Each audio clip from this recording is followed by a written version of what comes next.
মনসা এসে তৎক্ষণাৎ দেবাদিদেব মহাদেব তার পিতা শ্রীকে জিয়াইয়া দিয়েছেন। শিব ঠাকুর রাম রাম বলে দিয়েছে।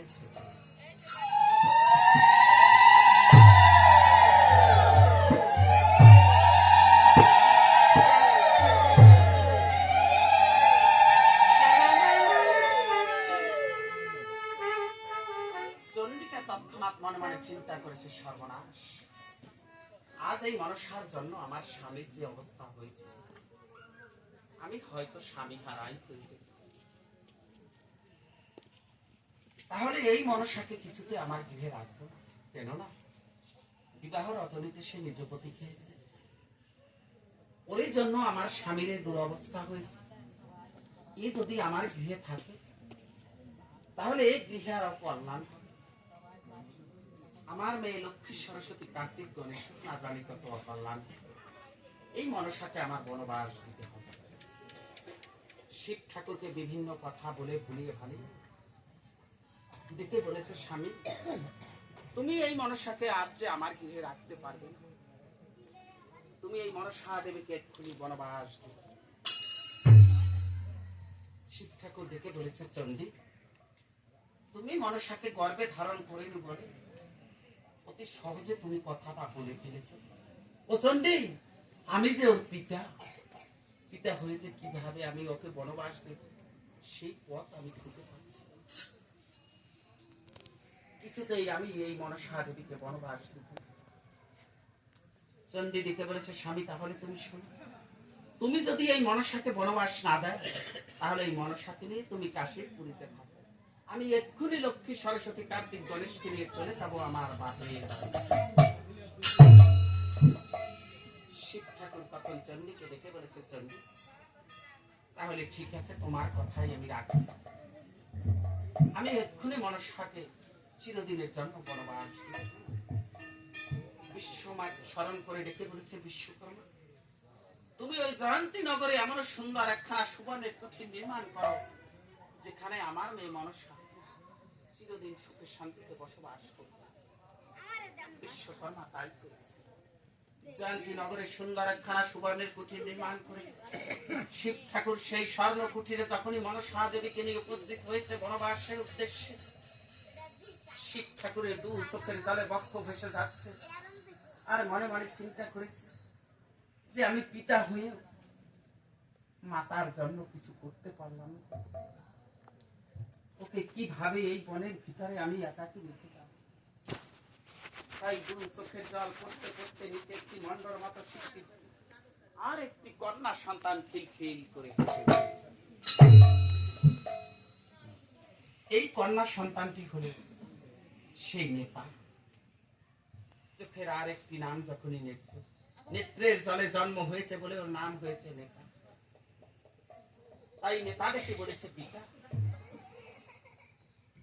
আমার জন্ম হয়েছে সবে মাত্র, আমি কিন্তু এই বনের ভিতরে থাকবো, আমি তোমারই সঙ্গে ওই কাশীর পুরীতে কিন্তু চলে যাব। শিব ঠাকুর ডেকে বলেছে, না রে নেতা, এই মনসাকেই আমার গৃহে রাখতে পারিনি, এই চণ্ডিকা কখনো তোমাকেও মেনে নেবে না। তাই আমি তোমাকে বরদান দিয়ে যাচ্ছি, তুমি মনসার থেকে বয়সে ছোট হলেও বুদ্ধিতে নিপুণ, তোমার কোন যুক্তি বুদ্ধি ছাড়াই মনসা দেবী কুকর্ম হোক আর সুকর্ম হোক কোনো কিছুই যে করতে পারবে না। তোমরা দুটি বোন এই জয়ন্তী নগরে সুখে শান্তিতে চিরদিন বসবাস করো। নেতা পত্তাকে আশীর্বাদ করে শিব ঠাকুর চলে গিয়েছে কাশী। কিছুদিন পরেই মনসা দেবী নেতাকে ডেকে বলেছে, নেতা, এই পৃথিবীর ভিতরে সমস্ত দেবদেবীর সুন্দরভাবে পূজা অর্চনা হচ্ছে, আর সমস্ত দেবদেবী সেই পূজা মনের আনন্দে উপভোগ করছে। নেতা, আমি তো দেবী, আমার পূজাকে এই মঠকলোকে প্রচার হবে না।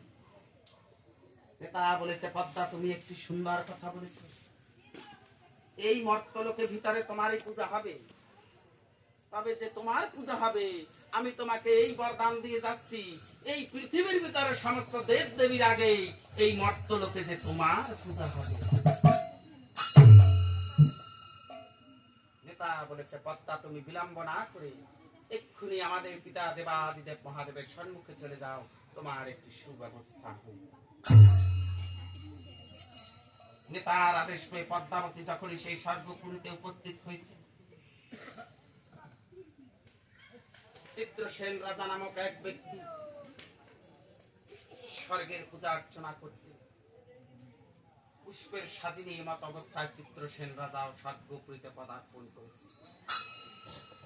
মনসা দেবীর সঙ্গে যত সর্প ছিল না কেন, সমস্ত সর্প মনসা দেবীকে ছেড়ে একে একে বনায় পলায়ন করেছে।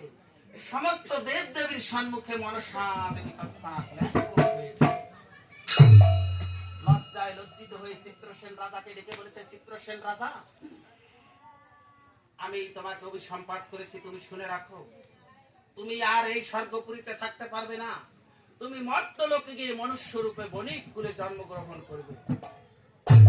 চিত্রসেন রাজা আমার জোর হস্তে প্রণাম করে মনসা দেবীকে ডেকে বলেছে, দেবী মা, তুমি এত বড় কেন অভিসম্পাত করেছো? কি এমন আমি অপরাধ করেছি যে আমি আর এই স্বর্গপুরীতে থাকতে পারবো না? পুনরায় মনসা দেবী ছলনা করে ডেকে বলেছে, চিত্রসেন রাজা, তুমি এখনো বুঝতে পারোনি তোমার অপরাধের কথা। তুমি ছলনা করে ওই সাজির ভিতরে এমন একটি পুষ্প নিয়ে এসেছো যাহার গন্ধে সমস্ত সর্প আমাকে ছেড়ে একে একে বনে পলায়ন করেছে। কেন না মনসা দেবীর বসন ভূষণ অলংকার যাহা কিছু ছিল না কেন, সমস্ত ছিল সর্প দ্বারা সুসজ্জিত। যখনই মনসাকে ছেড়ে চলে গিয়েছে, সমস্ত দেবদেবীর সম্মুখে মনসা দেবী চিত্রগন্ধে তোমার সমস্ত সর্প তোমাকে ছেড়ে বনে পলায়ন, তুমি তোমার অভিসম্পদ পুনরায় ফিরিয়ে নাও। মনসা দেবী থেকে বলেছে, চিত্রসেন রাজা, একবার যখন আমার মুখ থেকে অভিসম্পদ বের হয়েছে, দ্বিতীয়বার সেই অভিসম্পদ আমি ফেরত দেব না। অভিশাপ তো অভিশাপ, তোমার মর্ত্যলোকে জন্ম নিতেই হবে।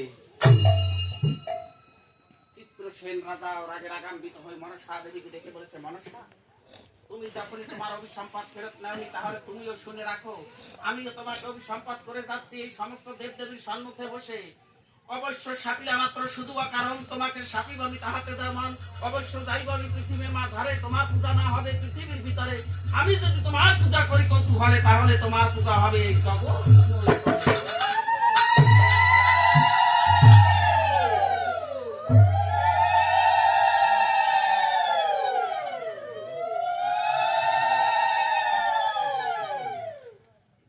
এই চিত্রসেন রাজাও কম নয়, ব্রাহ্মণ কুলের শিরোমণি, তাই মনসা দেবীকে অভিসম্পাত করেছে। কিছুদিন পরেই সেই মর্ত্যলোকের বণিক কুলে চিত্রসেন রাজার চান্দ্র সদাগর রূপে জন্ম হয়েছে। যেখানেই শুনতে পায় মনসা দেবীর পূজার্চনার কথা, সেখানেই চান্দ্র সদাগর গিয়ে হেতালের বাড়ি দিয়ে একেবারে মনসার ঘর ভাঙচুর করে ফেলে। কিছুতেই মর্ত্যলোকের ভিতরে সুন্দর ভাবে মনসা পূজার্চনা হতে দিচ্ছে না। সকার্য সাধিবার পরে মনসা দেবী নেতার সহিত যুক্তি করে নেতাকে ডেকে বলেছে, নেতা, এই চান্দ্র সদাগরের জন্য কিছুতেই মর্ত্যলোকের ভিতরে আমার পূজা প্রচার সম্ভব নয়। তাহলে এই চান্দ্র সদাগরকে কিভাবে আমার পথে আমি আনয়ন করতে পারি?